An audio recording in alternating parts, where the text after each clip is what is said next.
She got a new song out with NBA Youngboy right now, and I'm so excited to bring this queen to the stage. Queen Naija.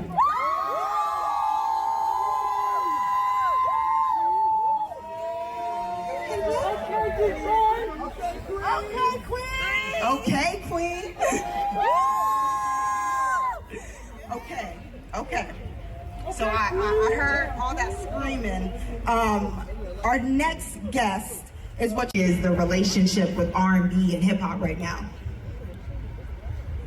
Well, I feel like R&B and hip hop are like married. It's like they're married. It's like the sweet and the salty, like the sugar and the spice, you know. I feel like it goes hand in hand. It's like a great fusion. But that's what I grew up on. I grew up on the Ashanti and Ja Rule, J-Lo and Fat Joe. Like, that's what I grew up on in the 2000s. And I think it's really important to keep the nostalgia going. Just because like we're in a modern day doesn't mean we can't like keep it going. I call it the nostalgia. N-U-W, nostalgia, that's what I call it. So I really love that. And then I also really love Mary J. Blige, and I just know that she had a lot going with the hip hop and R&B. I want to keep that going as well. We haven't really had one of those Method Man and Mary J. Difficult right now. You are such a pure, traditional, I know you like old school R&B, okay? But you are young. You speak to all of these people out here. You heard how they screamed when you came out here. How are you bridging the gap or keeping that balance between making the R&B that you want to make, but still making sure that you're relatable with Gen Z, with the fans that you're actually speaking to? I kind of feel like it's a formula. I feel like a lot of the chords from R&B that I grew up on, I try to keep those around, and people really get mad at me when I do samples, but I don't care. I'm gonna keep doing samples because everybody that I listened to did samples back then. But even if it's not a sample, just those chords that are familiar to me, harmonies, keeping harmonies alive, bridges. Like, it's nothing wrong with a good bridge at the end, you know.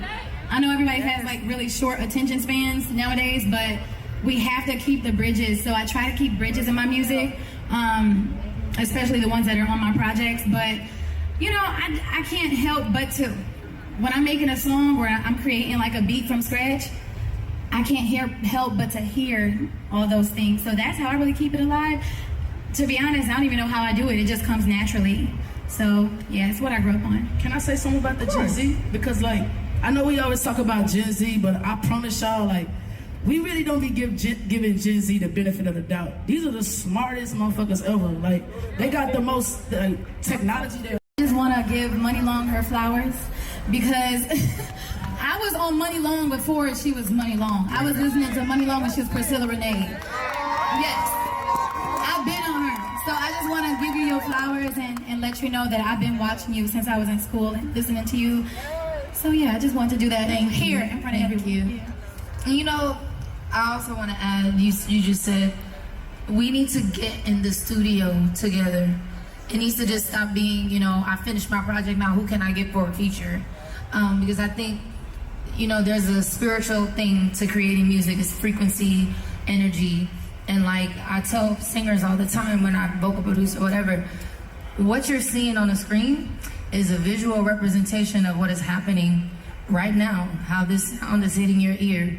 And so whatever my frequency is at the time, if I'm in a negative vibe, if I, you know, got this murderous energy, you're gonna feel it. That's why when somebody says, I love you so much, you're so beautiful, that hits you a certain way.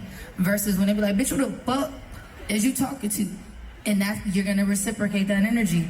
So we have to get in the room together, create a frequency together, and put that on wax, instead of just like remaining so distant. Like, we all need to come together. Able to have, I think Good is about to be like #1 on radio. If it's not already, then I'm calling it.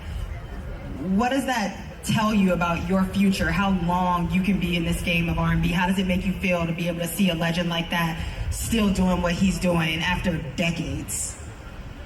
It makes me feel hopeful that I can do the same thing if I just apply myself.